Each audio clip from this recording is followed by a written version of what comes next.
Hello students, welcome to the Gyan Tripti college online YouTube channel. आज हम BSc first year के paper first की जो हमने यूनिट स्टार्ट की थी कल ब्रायोफाइट्स, उसके बारे में डिस्कशन करेंगे। देखो उस यूनिट के अंदर हमने क्या क्या पढ़ लिया था। उसके अंदर हमने देखा था कि जो ब्रायोफाइट प्लांट्स होते हैं, ठीक है, उनके जनरल कैरेक्टर्स क्या क्या होते हैं, उनका जो ब्रायोफाइटा वर्ड था वो किसने दिया, और ये जो ब्रायोफाइटा प्लांट्स होते हैं कहाँ पे पाए जाते हैं, इनके अंदर कौन कौन से लक्षण पाए जाते हैं, ये कहाँ के हैबिटेट होते हैं, इनका न्यूट्रिशन कैसे होता है, ठीक है। तो सामान्य कैरेक्टर्स के बारे में हम पढ़ रहे थे। इसके बाद हमने जो लास्ट टॉपिक इसमें पढ़ा था वो था इनके अंदर जो जनन होता है, इनकी रिप्रोडक्शन होता है वो कितने प्रकार का होता है। तो हमने पढ़ा था कि जो ब्रायोफाइट्स होते हैं उनके अंदर दो प्रकार का जनन यानी कि रिप्रोडक्शन पाया जाता है। एक तो था कायिक जनन और एक था लैंगिक जनन, ठीक है। और जो अलैंगिक जनन होता है उसका इसमें क्या होता है, अभाव होता है। इनकी ब्रायोफाइट्स के अंदर जो अलैंगिक जनन होता है वो नहीं पाया जाता, ठीक है। तो अब हम देखते हैं कि जो इनमें कायिक जनन और लैंगिक जनन वो कैसे होता है। कायिक जनन हमने पढ़ा था कि इसके अंदर पौधे के अंदर कई नई संरचनाएं बनती है जो पौधे से अलग होकर या टूटकर किसका निर्माण करती है, एक नए पौधे का निर्माण करती है। जैसे अपस्थानिक शाखाएं, कंद और जैमिकप्स, ये सब इनके अंदर क्या थी, कायिक जनन की संरचनाएं थी। उसके बाद हमने देखा था लैंगिक जनन। लैंगिक जनन में कैसे होता है, लैंगिक जनन में इनमें क्या बचते हैं, इनके अंदर बनते हैं मेल गैमेट और फीमेल गैमेट यानी कि नर युग्मक और मादा युग्मक बनते हैं जो आपस में संयोजन करते हैं, और संयोजन के बाद इनके अंदर क्या बनता है, नया भ्रूण बनता है या फिर नया पौधा बनता है, ठीक है। और उसके अलावा देखो जो नर युग्मक होते हैं वो बनते हैं पूंधानी में, ठीक है, और जो मादा युग्मक होते हैं वो किसमें बनते हैं, स्त्री थानी में बनते हैं। अब देखो हम एक टॉपिक देखते हैं कि ब्रायोफाइटा के अंदर पीढ़ी का अंदर पाया जाता है।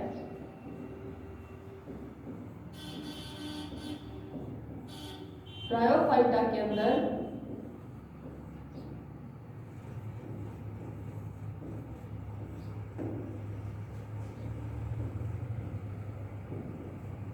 पीढ़ी एकांतरण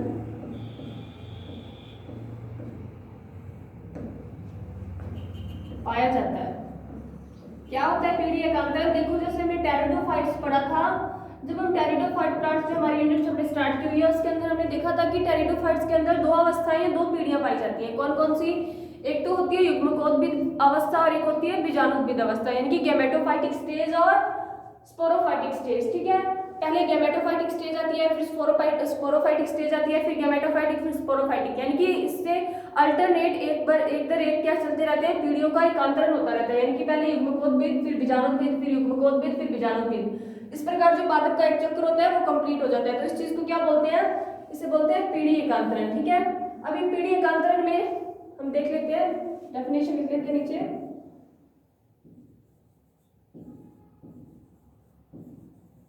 युग्मकोद्भिद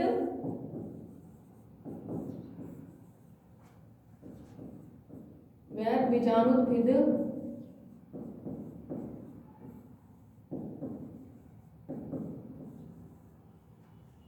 अवस्थाओं का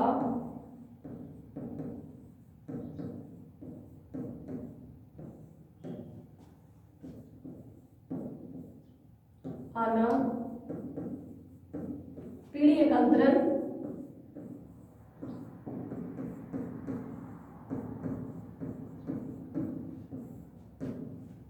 कहलाता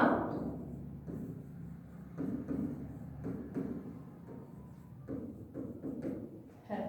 यानी कि पहले युग्मकोद्भिद अवस्था आई, फिर बीजाणुद्भिद अवस्था आई, इस प्रकार इसको क्या बोलेंगे, क्या बोलेंगे, पीढ़ी एकांतरण। अब देखो पीढ़ी एकांतरण को हम एक डायग्राम से समझते हैं कि कौन सी जो अवस्था होती है पादप की वो युग्मकोद्भिद अवस्था कहलाती है और कौन सी कहलाती है बीजाणुद्भिद। देखो जो युग्मकोद्भिद अवस्था होती है वो हमेशा एन होती है, क्या होती है, एन, और बीजाणुद्भिद अवस्था क्या होती है, 2n, ठीक है। लेकिन ये होती कैसे है देखते हैं डायग्राम से। देखो सबसे पहले बना एक बीजाणु, क्या बना, बीजाणु, बीजाणु यानी कि स्पोर, ठीक है। अब ये बीजाणु का क्या होगा, बीजाणु का होगा अंकुरन, अंकुरन होगा, अंकुरित होकर ये किसमें चेंज हो जाएगा, पूरे पादप में चेंज हो जाएगा। बीज होता है या बीजाणु या बीज एक ही बात है, वो अंकुरित होगा, अंकुरित होता है तो उससे क्या बनता है, नया पौधा बनता है। और जो नया पौधा जब बन जाता है तो वो नए पौधे की कौन सी पीढ़ी स्टार्ट हो जाती है, युग्मकोद्भिद पादप शरीर, ठीक है। तो इसको बोलते हैं हम युग्मकोद्भिद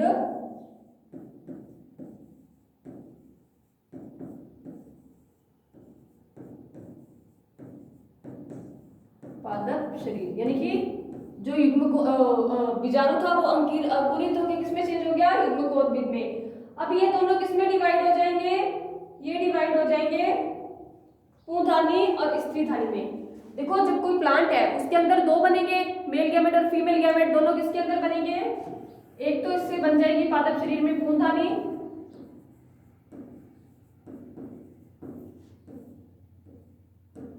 और एक बन जाएगी स्त्रीधानी।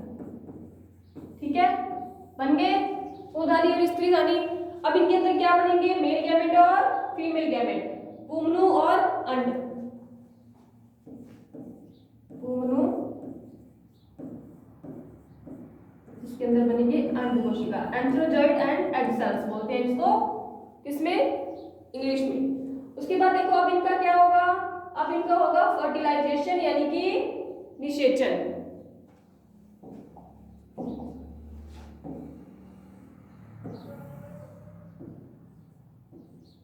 क्या हो गया इनमें, निषेचन हो गया। अब निषेचन के बाद जब पुंगनु और अंड कोशिका आपस में जुड़ेंगे तो निषेचन के बाद जो संरचना बनती है उसे क्या बोलते हैं, उसे बोलते हैं बीजाणुद्भिद पीढ़ी। अब यहां से कौन सी पीढ़ी स्टार्ट हो जाएगी, बीजाणुद्भिद पीढ़ी। लेकिन बीजाणुद्भिद पीढ़ी स्टार्ट होने से पहले क्या होगा, युग्मनज बनेगा। क्या बनेगा, युग्मनज। निषेचन हुआ, निषेचन के फलस्वरूप यहाँ पे बन गया युग्मनज, जाइगोट। ठीक है, अब जाइगोट आगे जाके किसमें चेंज हो जाएगा, अब इसके अंदर क्या होगी, इसके अंदर होगी बीजाणु मात्र कोशिकाएं, यानी कि अब यहां से कौन सी पीढ़ी स्टार्ट हो रही है, बीजाणुद्भिद पीढ़ी।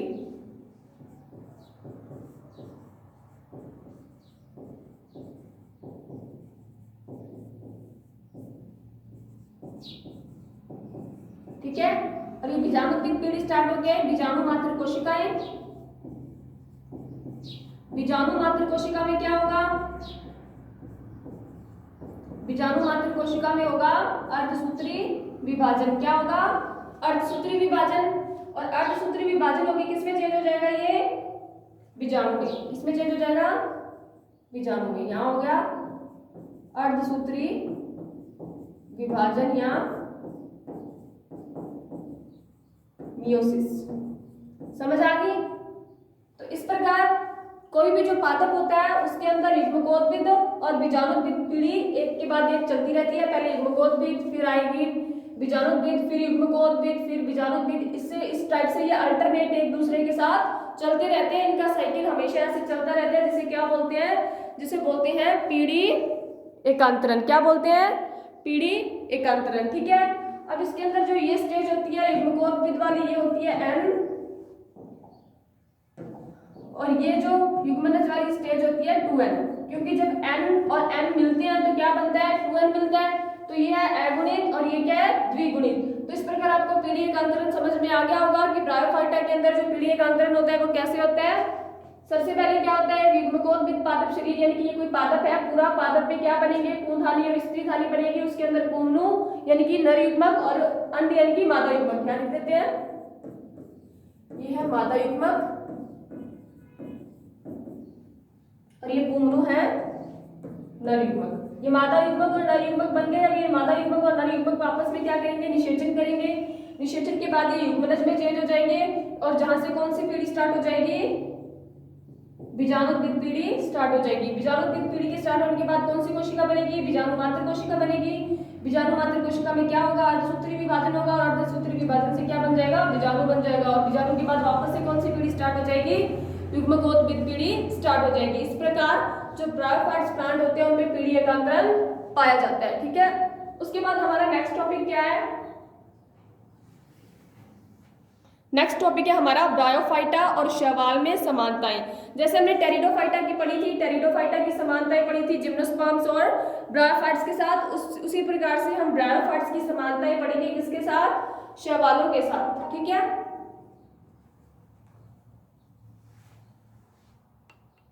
लगा लेते हैं हम हमारी हेडिंग कि ब्रायोफाइट्स में और शैवालों में समानता है। ब्रायोफाइट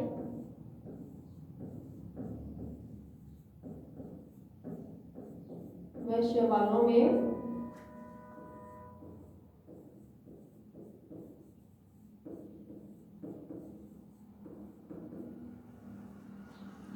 समानता है।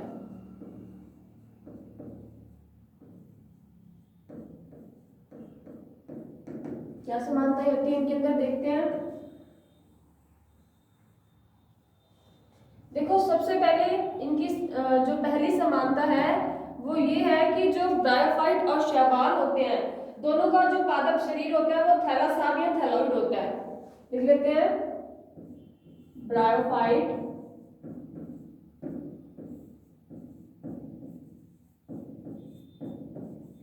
व शैवाल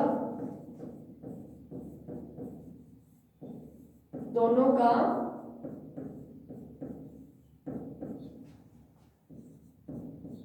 पादप शरीर थैलॉइड होता है। कैसा होता है?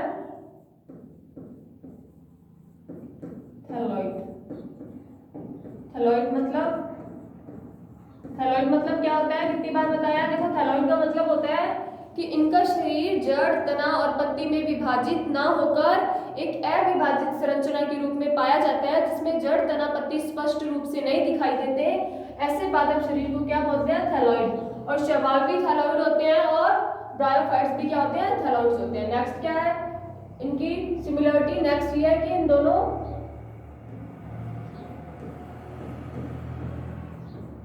में जड़ें अनुपस्थित होती हैं।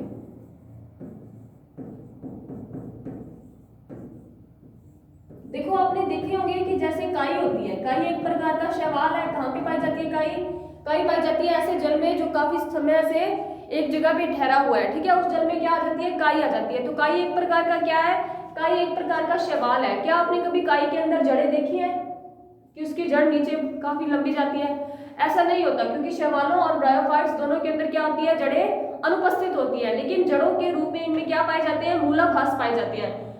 जैसे कि ये पौधा होता है तो इसके अंदर छोटे छोटे ऐसे मूलनुमा, रोमनुमा संरचनाएं बनी हुई होती है, जिनको क्या बोलते हैं?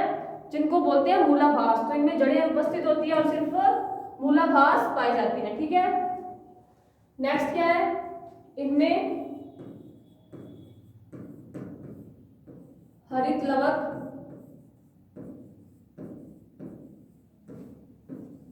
व पर्णहरित पाए जाते हैं। पर्णहरित भी लिख सकते हैं या फिर इसकी जगह हम एक वर्ड वर्णक लिख देते हैं। वर्णक के अंदर सारे वर्णक आ जाएंगे। वे वर्णक पाए जाते हैं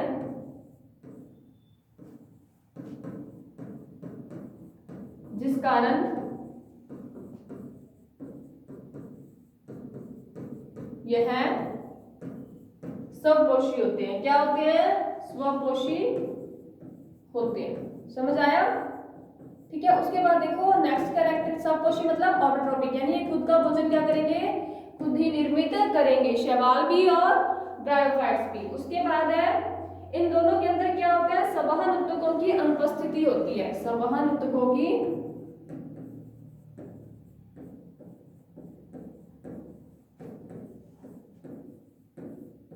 अनुपस्थिति। अब संवहन ऊतक क्या थे? संवहन ऊतक यानी कि जाइलम और फ्लोएम, मतलब कि ब्रायोफाइटा के अंदर भी जाइलम फ्लोएम नहीं पाए जाते और शैवालों के अंदर भी जाइलम फ्लोएम नहीं पाए जाते, लेकिन टेरिडोफाइट के अंदर जाइलम फ्लोएम पाए जाते हैं। तो हमने टेरिडोफाइट यूनिट जो हम स्टार्ट कर रखी है उसके अंदर हमने क्या देखा था कि जो संवहन ऊतक है वो सबसे पहला लक्षण किसका है? टेरिडोफाइट्स का है। यानी कि जो सबसे पहले संवहन ऊतक पाए गए, संवहन ऊतक युक्त पादप पहले कौन से थे? टेरिडोफाइट्स थे।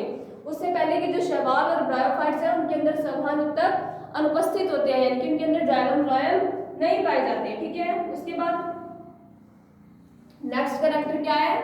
कोई शाखिका युक्त या फ्लैजिला, उसको बोलते हैं फ्लैजिला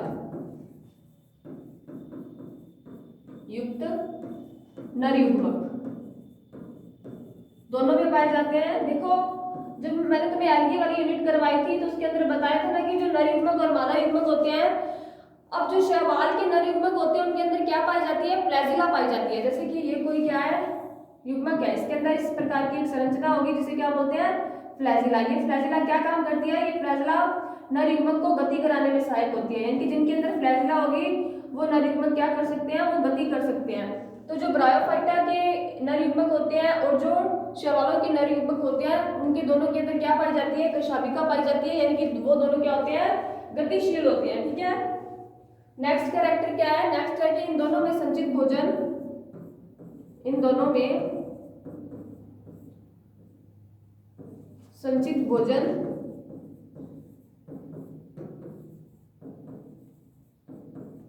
स्टार्च होता है।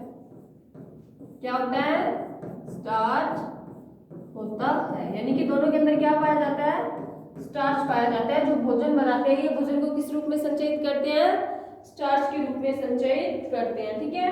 अब देखो ये तो हो गए ब्रायोफाइटा और शैवालों में समानताएं। अब अगला हम देखते हैं ब्रायोफाइटा और टेरिडोफाइटा में समानताएं। ठीक है।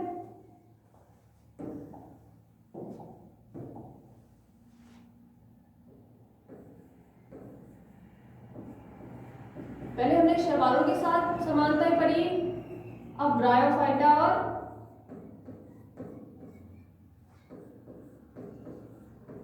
टेरिडोफाइटा में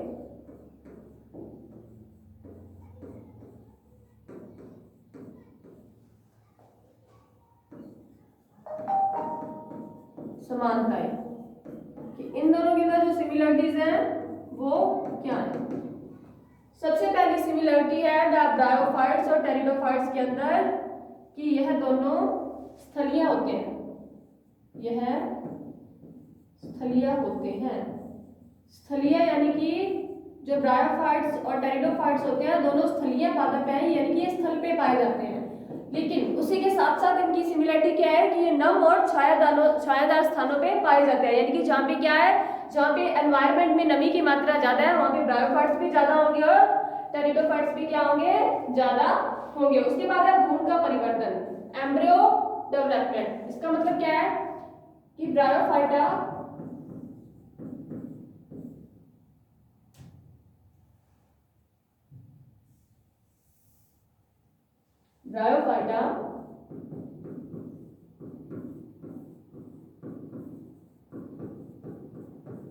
व टेरिडोफाइटा में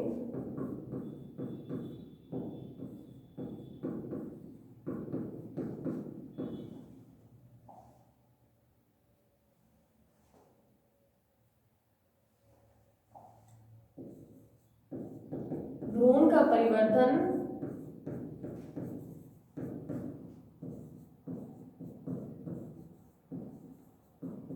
समान रूप से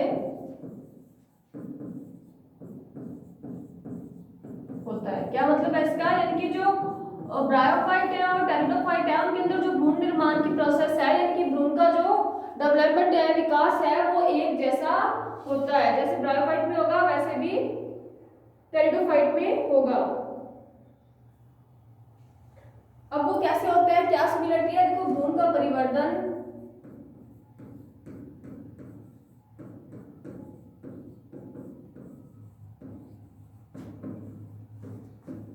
स्त्रीधानी की अंडधा, यानी कि वेंटर बोलते हैं इसे।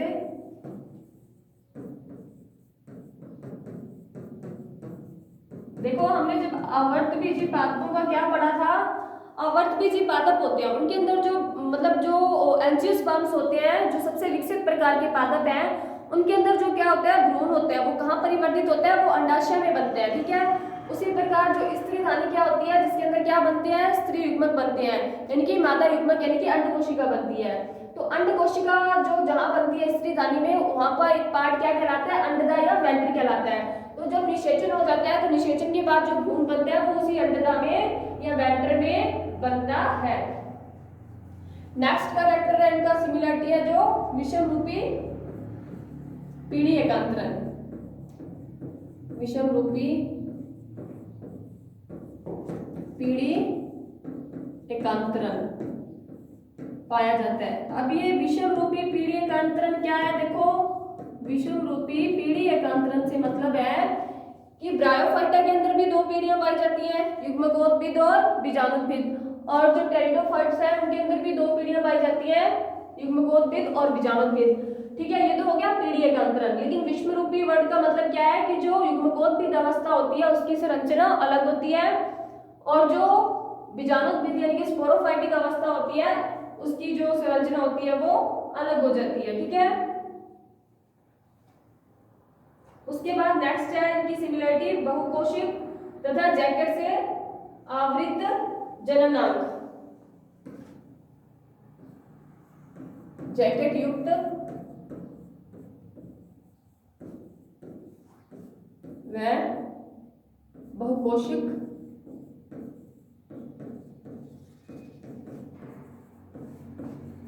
बहुकोशिकीय जननांग। इसका मतलब क्या है? देखो, इसका मतलब ये है कि जो ब्रायोफाइट और टेरिडोफाइट है इन दोनों के जो जनन अंग है यानी कि स्त्रीधानी और पुधानी, उन दोनों के ऊपर क्या पाया जाता है? एक आवरण पाया जाता है जिसे क्या बोलते हैं? जैकेट। तो इनके जो जननांग होते हैं वो जैकेट युक्त होते हैं और बहुकोशिक होते हैं, यानी कि वो एक से अधिक प्रकार की कोशिकाओं से मिलकर बने हुए होते हैं। ठीक है, उसके बाद है स्त्रीधानी का पाया जाना। ये भी करेक्टर है, यानी कि जो हमारे पास क्या होते हैं? ब्रायोफाइट और टेरिडोफाइट होते हैं, दोनों के अंदर क्या पाई जाती है? स्त्रीधानी पाई जाती है।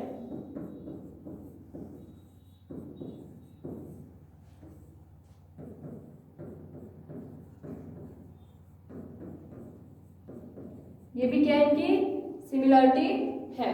उसके बाद देखो, निषेचन के लिए क्या होता है? दोनों में जल अनिवार्य होता है। ठीक है, तो निषेचन के लिए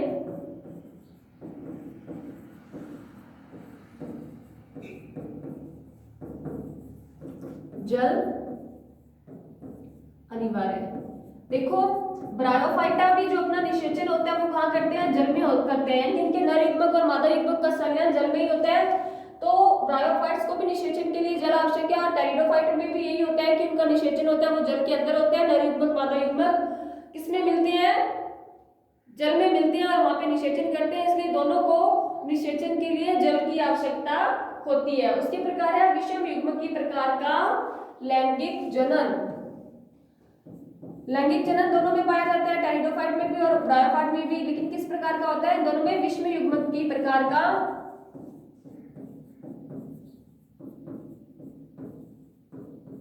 लैंगिक जनन। देखो, जब एलकी वाली यूनिट पढ़ी तो उसमें बताया था मैंने कि जनन कितने प्रकार के होते हैं और कैसे होते हैं। अब ये विषम युग्मक की प्रकार के लैंगिक जनन का मतलब क्या है? इसका मतलब है कि जो नर युग्मक और मादा युग्मक होंगे वो आकार, आकृति, संख्या या संरचना में एक दूसरे से क्या होंगे? भिन्न प्रकार के होंगे, विषम रूप के होंगे। तो वो जब आपस में संलयन करेंगे या जुड़ेंगे तो उस प्रकार के जनन को क्या बोलते हैं? विषम युग्मक की प्रकार का जनन कहा जाता है। ठीक है, तो ये तो हमारी क्या होगी? सिमिलरिटीज किसके अंदर? ब्रायोफाइटा और टेरिडोफाइटा के अंदर। अब हमें इसके अंदर क्या देखना है? अब हमें इसके अंदर देखना है डिफरेंसेस, यानी कि असमानताएं, कि हमारे पास जो ब्रायोफाइट्स और टेरिडोफाइट्स हैं इनके अंदर असमानताएं क्या है, मतलब कौन सी चीजों में, कौन से कैरेक्टर्स में ये एक दूसरे से भिन्न शो करते हैं। ठीक है, तो देखते हैं।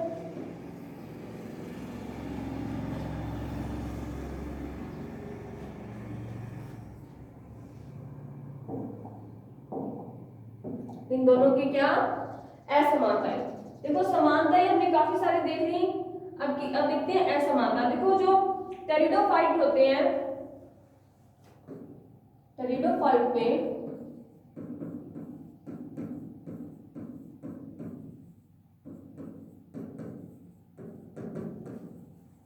मुख्य पादप शरीर यानी कि जो मेन प्लांट बॉडी होती है वो बीजाणुद्भिद होती है। बीजाणुद्भिद अवस्था मेन होती है, प्रमुख होती है इनके अंदर बीजाणुद्भिद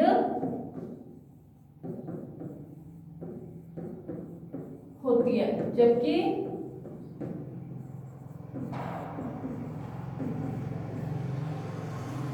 ब्रायोफाइट्स में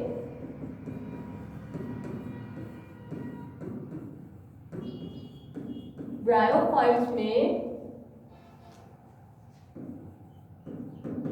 मुख्य पादप शरीर या मुख्य पादप अंग, पादपकाय, कुछ भी बोल सकते हैं, मुख्य पादपकाय लिख देते हैं,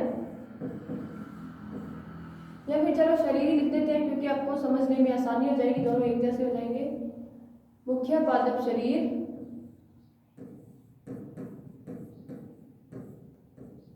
युग्मकोद्भिद होता है। हमने जब इसकी पीढ़ी एकांतरण देखा था, उसके स्ट्रक्चर में देखा था ना कि जो मेन पादप प्लांट होता है वो कौन सा होता है, युग्मकोद्भिद होता है।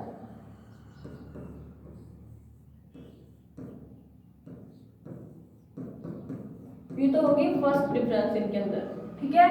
पहली असमानता की टेरिडोफाइट में मुख्य शरीर बीजाणुविद है और ब्रायोफाइट में क्या है, युग्मकोद्भिद है। अब देखो टेरिडोफाइट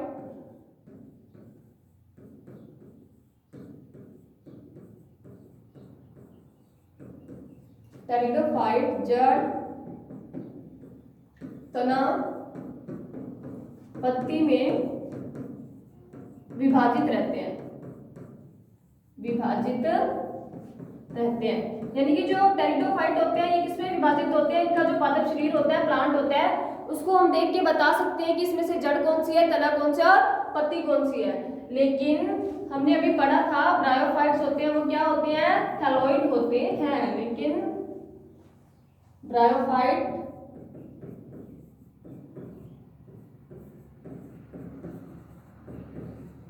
थैलोइड होते हैं, मतलब ये जड़, तना, पत्ती में विभाजित ना होकर इनका पूरा शरीर एक जैसा अविभाजित संरचना होती है। और ये गुण इनका किससे मिलता है, शैवालों से। शैवाल भी क्या होते हैं, थैलोइड, और ब्रायोफाइट भी क्या होते हैं, थैलोइड। लेकिन टेरिडोफाइट क्या होते हैं, जड़, तना, पत्ती में विभाजित होते हैं। ये होगी हमारी सेकंड असमानता। उसके बाद देखो टेरिडोफाइटा में संवहन ऊतक पाए जाते हैं जबकि ब्रायोफाइटा में नहीं होते। टेरिडोफाइट में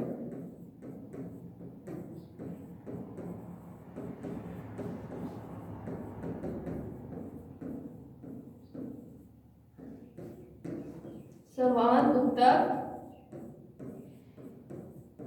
पाए जाते हैं जबकि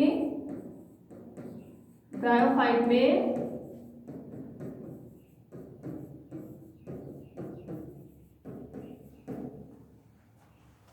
संवहन ऊतक नहीं पाए जाते।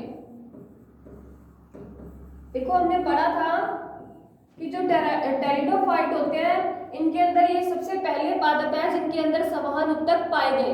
तो इसका मतलब जो टेरिडोफाइट थे उनका निर्माण बाद में हुआ, जो ब्रायोफाइट थे उनका निर्माण टेरिडोफाइट से पहले हुआ था, ठीक है।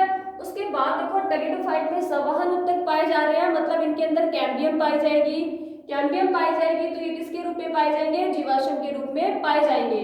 और ब्रायोफाइटा में संवहन ऊतक नहीं पाए जाते हैं, तो इसका मतलब इनके अंदर कैम्बियम भी नहीं पाई जाती, और कैम्बियम नहीं पाई जाती तो इसका मतलब ये जीवाश्म के रूप में नहीं मिलेंगे। तो फिर टेरिडोफाइट के जीवाश्म होते हैं और ब्रायोफाइट के जीवाश्म नहीं होते हैं, ठीक है।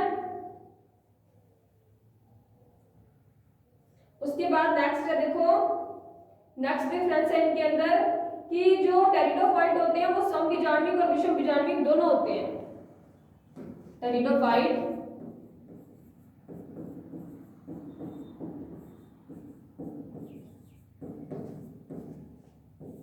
समबीजाण्विक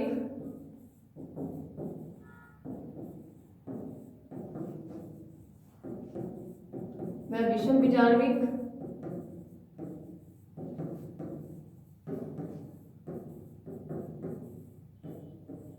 दोनों प्रकार के होते हैं।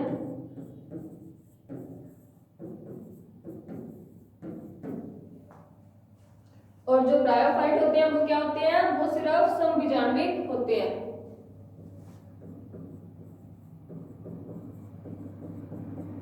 बल्कि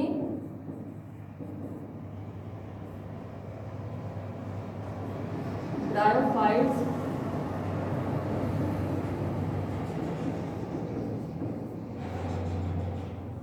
समबीजाण्विक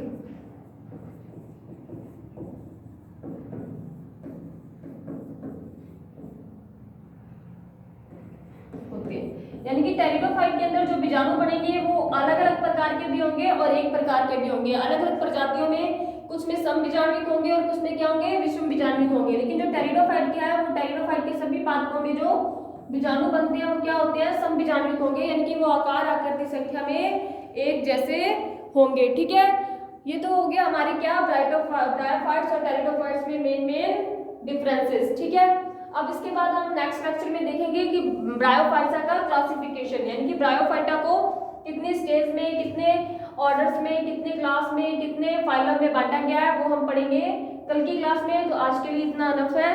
थैंक यू सो मच।